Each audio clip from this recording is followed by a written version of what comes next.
Hello friends, మనము సింపుల్గా ఇలా గోరింటాకుని ఎటువంటి కెమికల్స్ లేకుండా ఇన్స్టెంట్ పద్ధతిలో చేసుకునేటటువంటి మంచి టిప్ ఒకటి చెప్తానండి.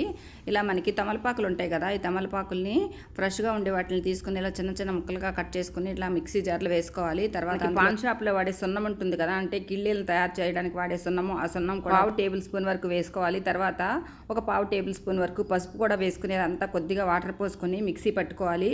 ఇలా మిక్సీ పట్టుకున్న దాన్ని ఇప్పుడు మనం ఇదంతా కూడా ఇలా వడకట్టుకోవాలండి. ఇలా వడకట్టుకుంటే మనకి ఇలా జ్యూస్ లాగా వస్తుంది. అందులో ఎర్రటి కుంకుమ ఉంటుంది కదా, ఆ కుంకుమని ఇందులో కలుపుకోవాలి.